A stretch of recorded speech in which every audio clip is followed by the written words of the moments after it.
तो अब हम लोग डिस्कस करेंगे उस प्रोसेस के बारे में जिसमें कि ग्लूकोज के मालिक्यूल का कंप्लीट ऑक्सीडेशन होता है और large number of ATP molecule release होते हैं, जो कि डिफरेंट सेलुलर मेटाबॉलिज्म में यूज होते हैं, नीडेड होते हैं उसके लिए। तो in eukaryote this step takes place within the mitochondria and requires O2, यानी ये सब जो प्रोसेस हैं वो कहाँ होती है, माइटोकांड्रिया के अंदर, और इसके लिए ऑक्सीजन की रिक्वायरमेंट होती है। इसीलिए इस प्रोसेस को हम लोग बोलते हैं एरोबिक रेस्पायरेशन। तो अब हम लोग डिस्कस करेंगे एरोबिक रेस्पायरेशन के बारे में। Aerobic respiration is the process that leads to a complete oxidation of organic substance in the presence of oxygen. वही बात। और दूसरी चीज, releases CO2 water and a large number of energy present in the substrate. तो दो चीजें यहाँ पे हो गई। एक तो ये प्रोसेस जो होगा कंप्लीट ऑक्सीडेशन होगा ऑर्गेनिक सब्सटेंस का इन द प्रेजेंस ऑफ ऑक्सीजन, और इसका प्रोडक्ट क्या बनेगा, इसमें CO2 water and large number of energy in the form of ATP। तो जब एरोबिक रेस्पायरेशन होगा ऑक्सीजन के प्रेजेंस में, तो उसमें माइटोकांड्रिया के अंदर ये प्रोसेस होगी और प्रोडक्ट इसका जो होगा, एंड प्रोडक्ट होगा वो CO2 water and ATP, large number of ATP होगा। इसी को हम लोग बोलेंगे एरोबिक रेस्पिरेशन। तो एरोबिक रेस्पिरेशन कहाँ होता है, माइटोकांड्रिया के अंदर, और फाइनल प्रोडक्ट जो ग्लाइकोलिसिस का है, पायरुवेट या pyruvic acid is transported from cytoplasm into mitochondria. ठीक है। तो अब जो पायरुविक एसिड आपका बना ग्लाइकोलिसिस के अंदर, वो कहाँ बनता है, ये ग्लाइकोलिसिस जो प्रोसेस होती है वो होती है साइटोप्लाज्म में। अब ये साइटोप्लाज्म एंटर करेगा माइटोकांड्रिया में।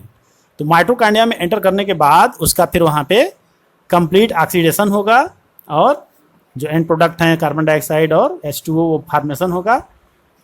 तो complete oxidation of pyruvate by step wise removal of all hydrogen atom living 3 molecule of CO2। अब जैसा कि आप जानते हैं पायरुवेट का जो फार्मूला होता है CH3CHCOOH। तो इसमें क्या होगा, जितने भी हाइड्रोजन मॉलिक्यूल हैं वो इसमें से निकाल लिए जाएंगे, तो बचेगा इसमें क्या, CO2। ठीक है। दूसरी चीज, passing of electron removal as part of hydrogen atom to molecular O2 with simultaneous synthesis of ATP। और इसमें जो इलेक्ट्रॉन होगा, है ना, जो इलेक्ट्रॉन होगा वो रिमूव्ड होगा कैसे, as a part of hydrogen atom to molecular O2। तो इसमें इलेक्ट्रॉन जो है वो हाइड्रोजन एटम से निकलकर मॉलिक्यूलर O2 के फॉर्म में और विद सिंथेसिस ATP के सिंथेसिस के फॉर्म में होगा। इसके बारे में हम लोग आगे डिस्कस करेंगे कि ये जो इलेक्ट्रॉन का मूवमेंट होता है वो किस तरह से होता है। इलेक्ट्रॉन ट्रांसपोर्ट सिस्टम में हम लोग इसके बारे में डिटेल में पढ़ेंगे कि किस तरह से ATP की सिंथेसिस होती है। इसके बाद इसमें देखना एक इंटरेस्टिंग चीज ये है कि first process takes place in the matrix of mitochondria while second process located on the inner membrane of mitochondria. तो यहाँ पे जो एरोबिक प्रोसेस है ये 2 स्टेप में होगी। इसमें एक होगा क्रेब्स साइकिल या ट्राई कार्बोक्सिलिक एसिड साइकिल, और दूसरा जो स्टेप होगा वो होगा electron transport system and oxidative phosphorylation. उसके बारे में हम लोग अब डिस्कस करेंगे आगे यहाँ पे। तो 2 स्टेप में सारा रिएक्शन यहाँ पे होगा। जो पहला रिएक्शन माइटोकांड्रिया के मैट्रिक्स में होगा, जबकि दूसरा reaction inner membrane of mitochondria में होगा। ठीक है।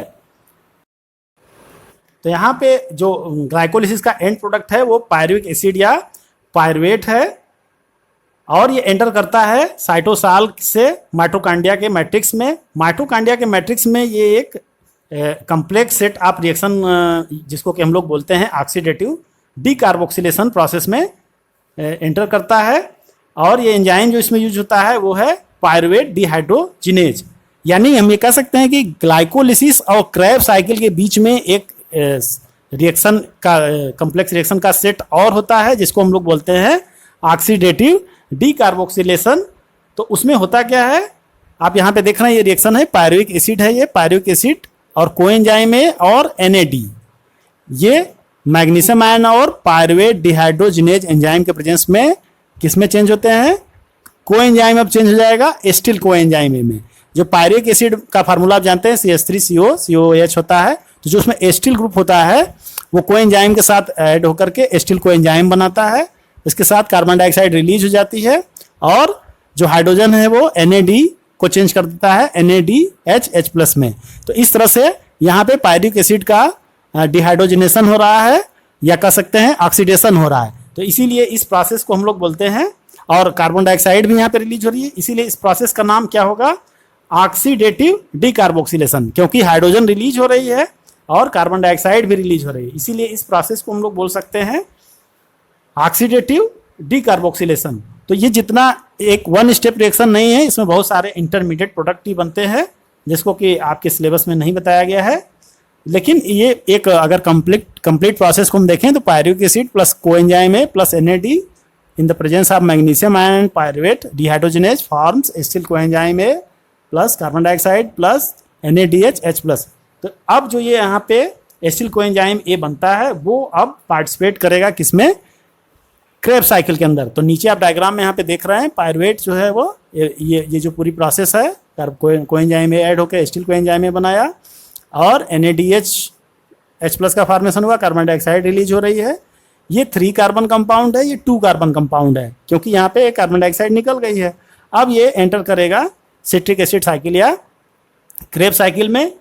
तो क्रेब साइकिल कहाँ पे होती है, हमने बताया ये भी माइटोकॉन्ड्रिया के मैट्रिक्स में होती है। दूसरी चीज यहाँ पे ये बताने की बात है कि यहाँ पे पायरुविक एसिड जो यहाँ पे बना था वो 2 मॉलिक्यूल होगा हमेशा। तो ATP जहाँ भी रिलीज होगी इसमें अब डबल होगी, ठीक है, क्योंकि जो ग्लूकोज का अगर 1 मॉलिक्यूल है तो उससे कितने पायरुविक एसिड बनते हैं, 2 मॉलिक्यूल ऑफ पायरुविक एसिड बनते हैं। तो जो यहाँ पे NADH बनेगा वो अब आपका 2NAD, ये इसमें रिएक्शन में सिंगल NADH दिखाया गया है लेकिन यहाँ पे एक्चुअली ये 2 होगा क्योंकि ये सारे मॉलिक्यूल अब डबल हो जाएंगे। जितना भी आप आगे देख रहे हैं ये सब डबल मॉलिक्यूल होंगे, यहाँ पे सिंगल मॉलिक्यूल का रिएक्शन दिखाया गया है क्योंकि पायरुविक एसिड जो फॉर्म हुआ वो ग्लूकोज का अगर 1 मॉलिक्यूल है तो यहाँ पे सारा रिएक्शन डबल हो जाएगा।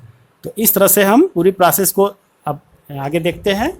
ये जो आगे अब देख रहे हैं इसको हम लोग बोलते हैं ट्राइकार्बोक्सिलिक एसिड साइकिल या सिट्रिक एसिड साइकिल, या फिर जो इन्वेंटर थे इनके हैंस क्रेब, उनके नाम के बाद इसको कहा जाने लगा क्रेब साइकिल। जैसा हम लोग केल्विन साइकिल में बताए थे कि केल्विन साइकिल उनके नाम के बाद बोला जाने लगा, उसी तरह यहाँ हैंस क्रेब के बाद इसको क्रेब साइकिल ही बोला जाने लगा क्योंकि उन्होंने इसको एक्सप्लेन किया था। तो एसिटिल कोएंजाइम में यहाँ पे एंटर कर जाता है क्रेब साइकिल के अंदर। अब क्रेब साइकिल को हम लोग डिटेल में देखेंगे।